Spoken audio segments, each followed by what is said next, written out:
بسم اللہ الرحمن الرحیم۔ صرف طلاق دینے سے نکاح نہیں ٹوٹتا، بلکہ کئی بار میاں بیوی کچھ ایسے کام کر جاتے ہیں جن سے ان کا نکاح ٹوٹ جاتا ہے اور ان کو معلوم بھی نہیں ہوتا۔ آج کی اس ویڈیو میں ہم آپ کو 7 ایسے کام بتانے والے ہیں جن کو کرنے سے طلاق دیے بغیر ہی نکاح ٹوٹ جاتا ہے اور پھر ایسے میاں بیوی آپس میں ایک دوسرے کے لیے حرام ہو جاتے ہیں۔ ناظرین، نکاح ہمارے پیارے نبی حضرت محمد صلی اللہ علیہ وسلم کی ایک اہم سنت ہے۔ آپ صلی اللہ علیہ وسلم نے فرمایا کہ نکاح میری سنت ہے اور جس نے میری اس سنت پر عمل نہ کیا اس کا مجھ سے کوئی بھی تعلق نہیں ہے۔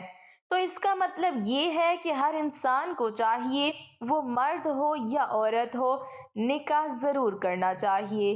اگر کوئی مرد یا عورت بلا وجہ کے نکاح نہیں کرتے ہیں اور وہ کہتے ہیں کہ ہم شادی نہیں کریں گے، تو ایسے عورت اور مردوں پر اللہ تعالیٰ نے لعنت فرمائی ہے اور اس کا جنازہ بھی جائز نہیں۔ اس کے علاوہ آپ صلی اللہ علیہ وسلم نے یہ بھی ارشاد فرمایا ہے کہ جب کوئی انسان نکاح کر لیتا ہے تو اس کا آدھا دین مکمل ہو جاتا ہے۔ اس کا مطلب یہ ہے کہ نکاح کرنے سے انسان بہت سارے گناہوں سے بچ جاتا ہے۔ بے نکاح آدمی شیطان کا اعلی کار ہے۔ رسول اللہ صلی اللہ علیہ وسلم نے عکاف، ایک صحابی کا نام، سے فرمایا، اے عکاف، کیا تیری بیوی ہے؟ انہوں نے عرض کیا، نہیں۔ آپ صلی اللہ علیہ وسلم نے فرمایا، اور تو مال والا، وسعت والا ہے؟ عرض کیا، ہاں، میں مال اور وسعت والا ہوں۔ آپ صلی اللہ علیہ وسلم نے فرمایا، تو اس حالت میں تو شیطان کے بھائیوں میں سے ہے۔ اگر تو نصارہ میں سے ہوتا تو ان کا راہب ہوتا۔ بلا شبہ نکاح کرنا ہمارا طریقہ ہے۔ تم میں سب سے بدتر وہ لوگ ہیں جو بے نکاح ہیں، اور مرنے والوں میں سب سے بدتر وہ ہیں جو بے نکاح ہیں۔ کیا تم شیطان سے لگاؤ رکھتے ہو؟ شیطان کے پاس عورتوں سے زیادہ کوئی ہتھیار نہیں جو صالحین کے لیے کارگر ہو، مگر جو لوگ نکاح کیے ہوئے ہیں یہ لوگ بالکل مطہر ہیں اور فحش سے بری ہیں۔ اور فرمایا، اے عکاف، تیرا برا ہو، نکاح کر لے، ورنہ پیچھے رہ جانے والوں میں سے ہوگا۔ 3 صحابیوں نے اپنے آپ ارادہ کیا کہ وہ بس اپنا سارا وقت عبادت الہی میں گزاریں گے۔ تینوں میں سے ایک نے کہا، میں تو اب ہمیشہ رات بھر نماز پڑھوں گا۔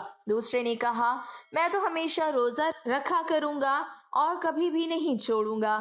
تیسرے نے کہا، میں تو کبھی شادی نہیں کروں گا۔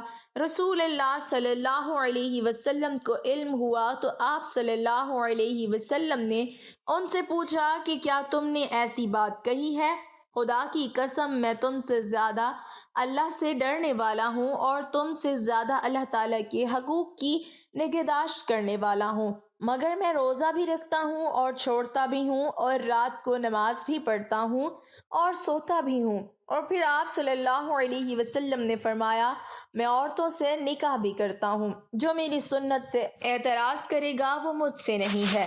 اب ناظرین، ہم آپ کو 7 ایسے کام بتاتے ہیں جن کے بارے میں حدیث پاک میں آیا ہے کہ اگر ان 7 کاموں میں سے کوئی ایک کام بھی اگر میاں بیوی کے درمیان ہو جائے تو پھر انسان کا طلاق کے بغیر ہی نکاح ٹوٹ جاتا ہے۔ نمبر 1، موت سے۔ کسی ایک کی موت ہونے پر زوجین میں سے کسی ایک کے انتقال سے زوجیت کا تعلق ختم ہو جاتا ہے۔ اسی لیے شوہر کے لیے اپنی فوت شدہ بیوی کے انتقال کے بعد اس کی بہن سے نکاح کرنا جائز ہوتا ہے، تاہم اس کے باوجود کچھ احکام کے اعتبار سے زوجیت کا رشتہ ایک گنا بعد از وصال بھی برقرار رہتا ہے۔ جیسے زوجین میں سے جو زندہ ہوگا وہ دوسرے کا وارث بنے گا اور بیوی اپنے خاوند کے انتقال کے بعد عدت گزارے گی اور سوگ کرے گی وغیرہ۔ نمبر 2، اسلام چھوڑنے پر۔ میاں بیوی میں سے کسی ایک کا اسلام سے خارج ہونا یا اسلام کو چھوڑ دینا، ایسی صورت میں پھر میاں بیوی کا نکاح طلاق دیے بغیر ہی ٹوٹ جاتا ہے۔ نمبر 2، اسلام چھوڑنے پر۔ میاں بیوی میں سے کسی ایک کا اسلام سے خارج ہونا یا اسلام کو چھوڑ دینا، ایسی صورت میں پھر میاں بیوی کا نکاح طلاق دیے بغیر ہی ٹوٹ جاتا ہے۔ زوجین میں سے اگر کوئی بھی دین اسلام چھوڑ دے نعوذ باللہ تو دونوں کا نکاح ختم ہو کر دونوں میں علیحدگی واقع ہو جاتی ہے۔ نمبر 3، خلا لینے پر میاں بیوی باہمی طور پر اس بات پر راضی ہو جائیں کہ بیوی شوہر کو کوئی مالی عوض دے گی، جیسے اپنا مہر معاف کر دے گی، اور شوہر اس مالی عوض کے بدلے میں بیوی کو اپنی زوجیت سے آزاد کر دے۔ چنانچہ شوہر کے خلا دینے سے بیوی پر طلاق بائن واقع ہو جائے گی۔ نمبر 4، کسی ایک کے لاپتہ ہو جانے پر۔ اسی طرح شوہر کے غائب ہونے کی صورت میں بھی امام مالک کے مسلک پر عمل کرتے ہوئے اگر مطلوبہ شرائط پائی جائیں تو قاضی 4 سال کے انتظار کے بعد بیوی کو غائب شوہر کے نکاح سے آزاد کر سکتا ہے۔ اگر بیوی کسی اور کے ساتھ بھاگ جائے تب بھی یہی طریقہ اپنایا جائے گا۔ نمبر 5، لعن۔ شوہر اگر اپنی بیوی کو زنا کرتا ہوا دیکھ لیتا ہے اور معتبر شرعی گواہوں سے اس کو ثابت نہیں کر پاتا تو اس صورت میں لعن کا حکم ہے، اور لعن یہ ہے کہ شوہر 5 دفعہ قسم کھائے گا کہ میں اپنی بات میں سچا ہوں، اور اگر میں اپنے اس دعوے میں جھوٹا ہوں تو مجھ پر اللہ کی لعنت ہو۔ اسی طرح چونکہ بیوی کی بدکاری کی تہمت پر شرعی نصاب گواہی مکمل نہیں بلکہ صرف شوہر کا دعویٰ ہے، اس لیے بیوی کو سنگسار نہیں کیا جا سکتا، یعنی حد زنا جاری نہیں کی جا سکتی۔ تاہم شوہر کی تہمت کو اپنے سے دور کرنے کے لیے اور اپنے آپ کو زنا کی حد سے بچانے کے لیے بیوی پر بھی لازم ہوتا ہے کہ وہ 5 قسمیں کھائے کہ میرا شوہر جھوٹا ہے، اور اگر وہ سچا ہے مجھ پر اللہ کا غیظ و غضب نازل ہو۔ اگر دونوں میں سے کوئی ایک بھی قسم اٹھانے سے انکار کر دیتا ہے تو اس پر حد جاری ہوگی۔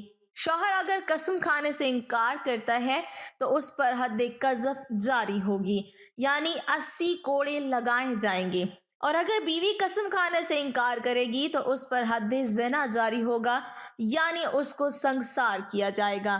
مندرجہ ذیل طریقے سے زوجین میں لعن جاری ہونے کے بعد، یعنی اگر دونوں ہی قسم اٹھا لیں تو آپس میں ازواجی تعلق حرام ہو جاتا ہے۔ اس کے بعد یا تو شوہر طلاق دے دے یا قاضی دونوں میں تفریق کر دے۔ نمبر 6، ایلا سے، یعنی شوہر اپنی بیوی سے 4 ماہ ہم بستری نہ کرنے پر قسم کھائے، اس کے بعد اگر شوہر 4 ماہ کے اندر اپنی بیوی سے ہم بستری کرے گا تو قسم کا کفارہ لازم آئے گا، اور اس صورت میں میاں بیوی کا نکاح برقرار رہے گا۔ لیکن 4 ماہ ہم بستری نہ کرنے کی قسم کھانے کے بعد اگر 4 ماہ تک حقوق زوجیت ادا نہیں کیے تو بیوی پر طلاق بائن واقع ہو جائے گی۔ نمبر 7، نکاح کے بعد رضائیت کا یقینی علم ہونا۔ اگر معتبر گواہوں کی گواہی سے یہ ثابت ہو جائے کہ میاں بیوی دونوں آپس میں رضائی بہن بھائی ہیں تو قاضی دونوں میں تفریق کر دے گا۔ مذہب اسلام میں نکاح ٹوٹنے اور ختم ہونے کے متعدد اسباب ہیں۔ شوہر بیوی کو طلاق دے دے، میاں بیوی کے درمیان خلا ہو جائے، یا اسلامی ملکوں میں قاضی اور غیر اسلامی ملکوں میں شرعی پنچایت شوہر کے نامرد یا لاپتہ وغیرہ ہونے کی صورت میں شریعت کے مقررہ اصول کے تحت نکاح فسخ کر دے۔